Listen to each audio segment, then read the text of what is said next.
Let's make this year's Dollar Tree Easter dinner. I wanted this one to feel like a real feast, with a full spread of sides, a main dish, and even dessert, all for under $20 from Dollar Tree. I started by making the cherry pie sugar cookie bars so they'd have time to cool while I worked on everything else. I already have a full video showing how to make those, so check that out if you want the step-by-step. Next up, the ham. I drained the syrup from the canned pineapple and reduced it down on the stovetop until it thickened into a sweet, concentrated syrup. Then I stirred in a tablespoon of margarine to turn it into a glossy glaze. For something a little fun and different this year, I made pineapple stuffed ham slices. I took 2 slices of deli ham, wrapped them around a half slice of pineapple, and arranged them in a baking dish.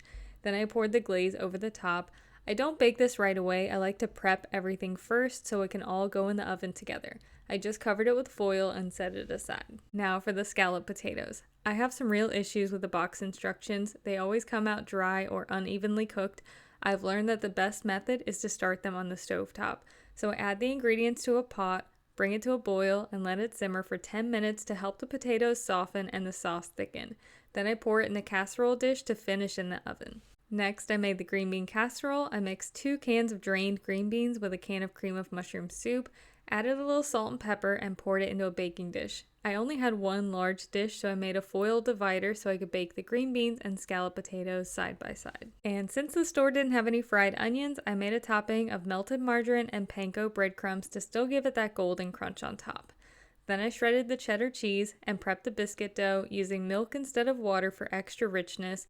I set those aside too, and I used the rest of the cheese to sprinkle over the scalloped potatoes for extra flavor. With everything prepped, it's finally time to bake. I set the oven to 425 and put in the ham, scalloped potatoes, and green bean casserole first. They'll need about 30 to 35 minutes. When there's 15 minutes left, I'll add in the biscuits, and then when there's 10 minutes left, I'll start boiling the pasta for the mac and cheese. Right before serving, I brushed the biscuits with melted margarine and the seasoning packet from the mix to give them that Red Lobster style finish.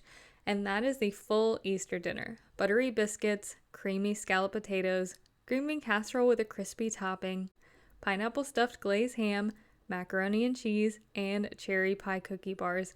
All of it came from Dollar Tree, and it came in under budget. Everything turned out just as good as I expected. I do wish I had the fried onions, but the panko worked in a pinch. The whole meal felt comforting and traditional. Full dinner plates, familiar flavors, and a little bit of everything. It didn't feel like a budget meal at all. And that is why I think this is my favorite Easter dinner that I've done to date.